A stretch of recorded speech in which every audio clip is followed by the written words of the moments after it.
Please like and subscribe to our channel and click the bell icon to get new video updates.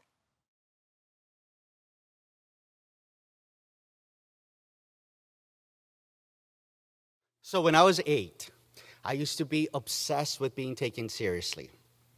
I used to force my friends to play Ghostbusters or Transformers because those were my favorite cartoons.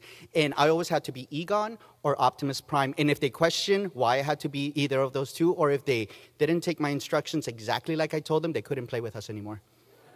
I was a little tyrant. I was so wound up. But my brother, Armando, who was 14 years older than me, and with 3 siblings in between us, he never took anything seriously. He was always making fun of me or my sisters or himself. He used to make us listen to these cassette tapes that was him and his friends singing at the top of their lungs, these Mexican rancheras, completely off pitch. And everybody who would listen would laugh, and they would think, oh, he's so funny. And I was mortified. I used to think, why would he want anybody to listen to this? And, so when my parents told us that they would be leaving Mexico to work in the United States, and we would be staying back, and my brother Armando was going to be in charge, I got worried. My dad had lost his job about a year earlier when the Pepsi bottling plant that he worked at had closed and everybody was fired. And he had tried everything, and as a last-ditch effort, him and my mom got visas to come and work in the United States, and they were going to work in Kanapali, at the time, the brand-new hotel area, and they needed lots of workers. And to this day, I can't understand why the United States would give them visas but not their children, to make sure that they couldn't visit. But I had one stipulation. It was that they had to leave while I was sleeping in the middle of the night because I didn't know if I could bear to see them leave. And then 2 weeks later, that's exactly what they did. I woke up one day and they were gone, and I thought, crap, I was just being dramatic. But, I was a good kid. I didn't complain. I did my job. I thought my parents are doing the best job that they can, so I have to just not cry. My brother, Armando, the best job that he could do was opening up his own automotive shop, which was just an abandoned house, in a residential neighborhood with no floors or ceilings. It was just dirt with walls. And they would sit outside waiting for customers, even though there was no sign. Him and his friends, they would just sit there. There was no sign. And then by the end of the night, they'd be drinking rum and cokes, waiting for customers to come. And I know this because I was inside the house. That's how he would babysit me, is I would be inside playing with my G.I. Joes, and they would be outside. But, it passed the hours. It was, days and weeks and months, and that quietness sort of turned to anxiety when my parents said that they had raised enough money to hire a coyote to smuggle us across the border through the mountains. But my brother, Armando, would be guiding us through Mexico to meet this coyote and then, get across the border and then get us to LA and then on a plane to Hawaii. And I thought, how is he going to do this when he can barely take care of us at home? Whew. And the anxiety got worse and worse. When we were going through the trip, it was, well proven. We were hungry. There were all these things that went wrong, and it felt like that anxiety started kind of becoming like a rock that was pressing against my stomach, and it would create this kind of physical pain. And it got just completely worse once we actually met the coyote and we had to cross. There was all these things that just happened. It was so dizzying. And we had to cross this multi-lane highway, and it was pitch dark, and it was raining, and there was all this mud, and there were helicopters above, and somebody robbed us, and they put a gun to my brother's head, and I almost drowned in this raging river, and there was no time to breathe, no time to think about the physical pain or anxiety. And before I knew it, we were up against this wall, this tall wall, and we just had to climb it. And as soon as we climbed it, there was this stillness. And it was the United States. And there were these beautiful houses and cars and yards. And I thought, in that house, there's children that are my age that are sleeping next to their moms and their dads and their goofy brothers, just their goofy brother. They're not running away from immigration in the middle of the rain. And so that's was the first time that I had this clear vision of, that's what I can get. If I can just push away this stomach pain and all this anxiety and the mud and the hunger and all of that stuff, I can get that. I'll have that with my mom and my dad and my brothers. So I was laser focused. So focused that when we got to this warehouse where there were like immigrants sleeping all over the ground, they were waiting for the next parts of their trip, I went to the bathroom, and when I stood up, I looked in the bowl, and there was blood. And even at age 9, I knew that wasn't a good thing. And I knew that that was probably tied to that pain that I was feeling, that it wasn't just anxiety. And I had to make a split decision. Do I tell Armando? Do I tell my sisters that are coming with us? What can they do? We're in a warehouse, hiding from immigration, from the police. How is this going to affect our trip? So I just kind of wash my hands, and I go lay down next to my sister, and I don't say anything. And I don't say anything for the next few days as we make our way to LA. And, my brother's trying to joke with me and saying things, and they're not landing because I'm so concentrated on the pain that is getting worse and worse and worse. And he starts asking me, and my sisters start asking me, like, what's wrong? And I say, my stomach hurts.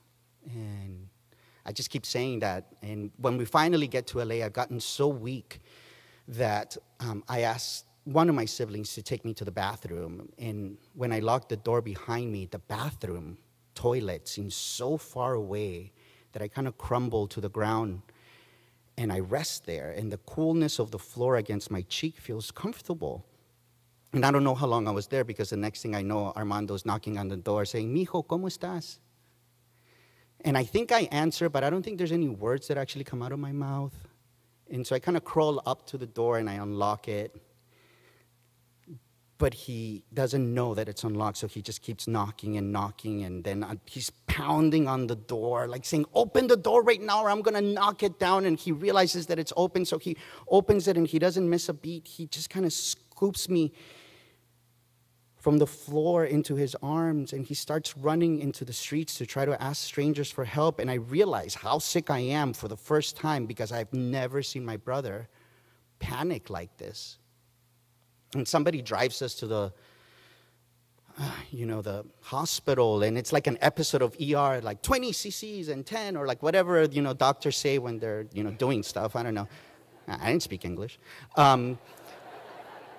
But my brother's next to me, like holding my hand and, caressing my hair and saying, like, everything's going to be okay. And he leaves for a few minutes, and he comes back, and he's like, "The doctor said you're going to be just fine." And he does this a few times. And he comes in one last time and says, "You're going to get this operation, and then you're going to be just fine." And this is when I find out that my appendix has burst. And apparently it has been burst for 3 days. And that I'm very, very sick. So they wheel me into the operating room, and the next thing that I know is I wake up with like tubes coming out of my mouth and my nose and my stomach, and there is this bright light coming out of the door that I'm staring at, and through the door walks in my mom with my sisters on either of their side. And I know there was a lot of pain and recovery and all of that, but I don't remember any of that, because to this day, those are the happiest memories of my life. And, my mom has told this story so many times, hundreds of times, and she's usually crying, and like how the hospital wouldn't operate because they couldn't get my parental signature on the liability forms. And, but this doctor, this hero doctor, comes in and signs the liability forms. And he's not even my doctor. He's not like my surgeon or anything. He just signs the forms for liability, and that's how they can operate.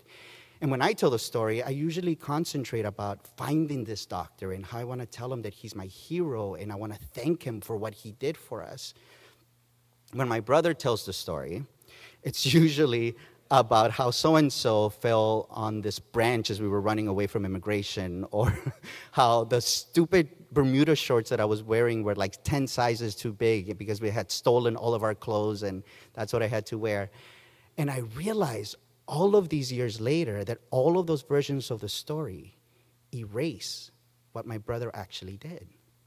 Because you see, what the hospital had actually told them was that there was nothing else that they could do for me, that it was too late, that the best they could do was to keep me comfortable until I passed. And he pled with them to please do something for his little brother. And then he would go into the room and tell me, the doctor said everything's going to be fine. And he would tell the same thing to my siblings outside. And he would tell the same things to my parents on the phone. And then he would go back into the hallway and plead with them. And I don't know what he did, if he, told them jokes or if he cried or what he did. But it was because of whatever he did that doctor signed those liability forms. And my brother kept me alive long enough to make me realize this sort of goofy, unserious version of myself that finds infinite joy in embarrassing my nieces and nephews and my husband and my dog, and I have found a way to embarrass my dog. I'll tell you about it.